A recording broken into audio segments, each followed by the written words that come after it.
موٹاپے سے نجات پائیں صرف ایک ہفتے کے روحانی عمل سے۔ تو یہ ایک ہفتے کا روحانی عمل ہے، جس بندے نے یہ کر لیا، یہ پکا آزمودہ عمل ہے، بڑا ہی مجرب ہے کہ موٹاپا اس کا ختم ہو جاتا ہے۔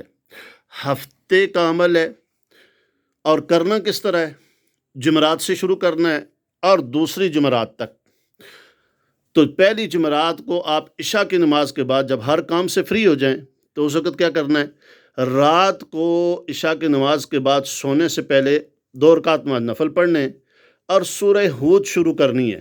سورہ ہود شروع کرنی ہے اور سورہ ہود کا 1 رکوع پڑھیں، عربی عبارت، پھر اس کا ترجمہ پڑھیں، پھر دوسرا رکوع پڑھیں، عربی عبارت، پھر اس کا ترجمہ پڑھیں، ساتھ پانی رکھ لیں۔ یہ ذہن میں رہے کہ پانی اپنے پاس رکھنا ہے، اور جس وقت یہ سورت پڑھ کے ختم ہو، بما ترجمہ، اول آخر درود ابراہیمی پڑھ کے پھر پانی پہ دم کریں اور پھر پانی پی لیں۔ آدھا پانی بچا لینا ہے، آدھا پی لینا ہے، آدھا رکھ لیں۔ پھر جمعے اور ہفتے والی جو درمیانی رات ہے اس کو سورہ واقعہ پڑھیں۔ پہلے دن تھوڑا سا لانگ عمل، تھوڑا سا لمبا ہے، اور اس کے بعد پھر مختصر ہوتا جائے گا۔ تو دوسری جو رات ہے جمعے اور ہفتے کی درمیانی رات، اس کو سورہ واقعہ پڑھیں۔ اسی طرح پہلے درود ابراہیمی پڑھیں، پھر 1 رکوع پڑھیں سورہ واقعہ کا، پھر اس کا ترجمہ پڑھیں، پھر دوسرا رکوع، پھر ترجمہ، اور جس وقت سورت ختم ہو پھر کیا کرنا ہے؟ درود ابراہیمی پڑھ کے وہ جو پانی بچا ہوا تھا نا، پہلے بوتل میں آپ نے رکھا تھا یا گلاس میں، تو وہ جو آدھا پانی تھا اس میں اور تھوڑا سا ملا کے اس پہ دم کریں، پھر آدھا پی لیں، آدھا بچا لیں۔ پھر تیسری رات، ہفتے اور اتوار کی جو درمیانی رات ہے، اس کو سورہ الحاقہ پڑھیں۔ اسی طرح پہلے درود پاک پڑھیں، سورہ الحاقہ کا 1 رکوع پڑھیں اور اس کا ترجمہ پڑھیں، پھر اسی طرح سورت ختم کریں، پھر درود ابراہیمی پڑھ کے پھر پانی پہ دم کریں۔ جو پہلے سے پانی آپ نے رکھا ہوا ہے، وہ جو پہلے ان دونوں صورتوں کا دم شدہ ہے، اب اس صورت کا پانی بھی پڑھ کے درود ابراہیم پڑھ کے سورت پڑھ کے پھر پانی پہ دم کریں، پئیں، آدھا پی کے پھر آدھا بچا لیں۔ پھر اتوار کی اور سوموار کی درمیانی رات ہے، اس کو سورہ قیامہ پڑھیں۔ اسی طرح درود ابراہیمی پڑھیں، سورہ قیامہ کا پہلا رکوع پڑھیں، اس کا ترجمہ پڑھیں، پھر دوسرا رکوع پڑھیں، اس کا ترجمہ پڑھیں، اول آخر درود ابراہیمی پڑھ کے وہ جو پہلے والا پانی ہے اسی پہ دم کریں اور تھوڑا سا پانی مکس کر لیں، اور پھر آدھا پئیں، آدھا بچا لیں۔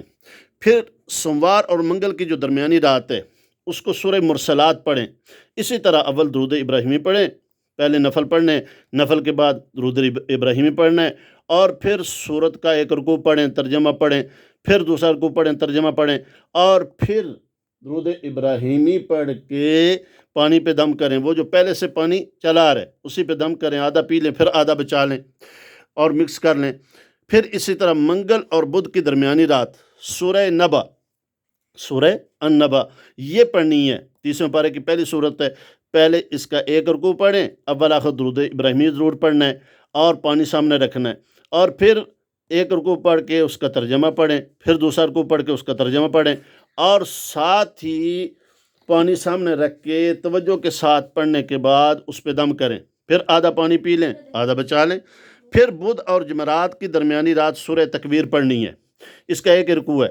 اب سورہ تکویر جو ہے اس سے پہلے درود ابراہیمی پڑھنا ہے، سورہ تکویر پڑھ کے اس کا ترجمہ پورا پڑھ کے پھر درود پاک پڑھ کے اس سورت کا جو دم ہے وہ بھی اسی پانی پہ کر کے، وہ پانی جو آدھا تھا اس میں اور مکس کر کے پانی پی لیں، آدھا پھر بچا لیں۔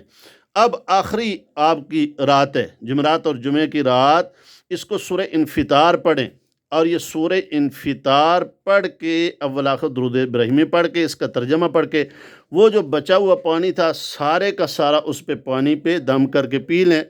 انشاءاللہ العزیز اگر آپ پوری تسلی کے ساتھ، پوری توجہ کے ساتھ یہ عمل کریں گے تو موٹاپے سے 1 ہفتے میں انشاءاللہ آپ کو نجات مل جائے گی۔